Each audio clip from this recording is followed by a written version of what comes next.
Whether reason will prevail depends only partly upon us. We must hope and strive for the best. We must prepare for the worst. That's a big question. I mean, I think I'd sort of maybe two or three things that are all connected. I mean, you already mentioned it. Probably my major theoretical contribution was balance of threat theory, which built on Ken Waltz's neorealism, but tweaked it in what I think was a non-trivial way by suggesting that states did in fact balance against powerful countries, but they also took geographic proximity and some military aspects, offensive and defensive capabilities, and in particular perceived intentions into account, and that allowed for a better way of understanding both alliances, but also how states respond to powerful countries. In a sense, it's not important enough just to be powerful. You also want to use that power wisely and use it in ways that attract support from others rather than repelling them and causing them to join forces against you. So that's been I think, a consistent idea, and that's shaped a lot of the critiques I've made of American foreign policy and the foreign policy of some other countries, where I thought that they were acting in ways that actually either were costly to them, undermined their overall global position, but also alienated others unnecessarily.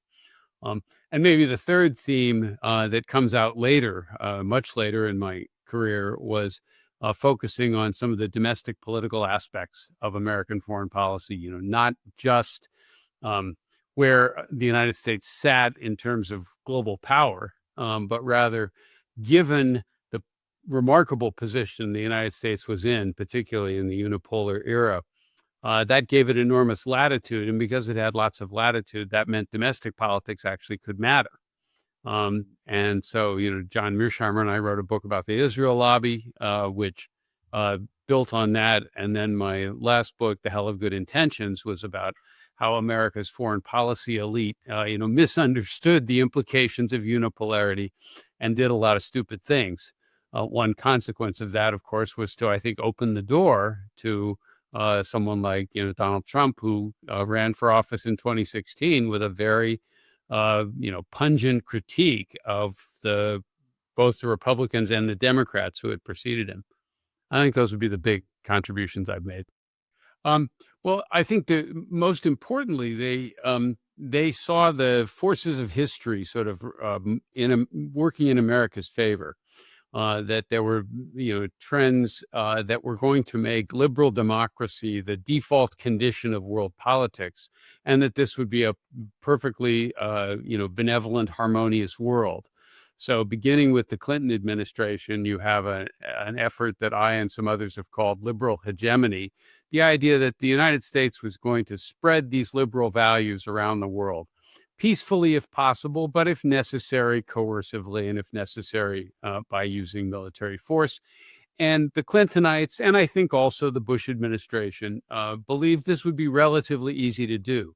We were the unipolar power. We didn't have any, powerful opponents who were going to stop us. And very importantly, again, the forces of history were all moving in that direction. The wind was at our back in some respects. So you could knock off Saddam Hussein and a flourishing democracy would replace it very quickly. Other parts of the world couldn't wait to become like the United States. China was going to develop a middle class and become a liberal democracy too. And because they believed democracies didn't fight each other ever, we'd have a peaceful, prosperous, harmonious world. And it would have been wonderful if that had worked out. But most of those ideas, I think, were wrong, or at least greatly exaggerated. And the result instead was sort of the opposite of what people expected in the 1990s and in the early aughts. Well, what I think Trump did do was kick the door open to a much wider discussion. He made it possible to say things, more intelligently than he often does, because he took positions that were outside the mainstream. And that mainstream, by the way, was a bipartisan consensus, as you alluded to. Both Republicans and Democrats prior to 2016 didn't disagree that much on foreign policy issues. It's worth remembering Hillary Clinton supported the Iraq War, Joe Biden supported the Iraq War, Barack Obama was the big exception in the Democratic Party, and it's one of the reasons he got to be president. So that was a pretty powerful bipartisan consensus. By 2015, 2016, this isn't working, right? And it's sort of obvious it's not working. And unfortunately, for all of those other rivals of Trump's, they weren't willing to say so. And he was. And so his critique was a critique not just, as you suggest, of the Democrats, but also of the Republican sort of stalwarts like Jeb Bush, like Marco Rubio back in those days, et cetera.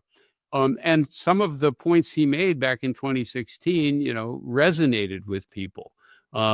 Certainly the idea that allies weren't paying their fair share of collective defense, that was a complaint that lots of people had, but Trump put it more pungently than others had. Certainly by 2015, 2016, people were not happy with hyperglobalization, just letting markets go run wild without taking into account what the effects might be on the domestic economy, things like that. So he had a critique that made some sense. And finally, the fact that nobody was ever held accountable. That none of the people who screwed up the economy in 2007, 2008, or who screwed up Iraq and Afghanistan, again, Democrats and Republicans alike, ever really paid much price for this, either professionally or personally. And that gave Trump, I think, a very powerful, position to go after them. Leaving aside whether he's improved things or not, that's a separate question. Once he did that, that opened up some space for a much broader debate about what America's role in the world ought to be. And that has, I think, opened the door for, other realists, like me to maybe get listened to a little bit more than we were in the past.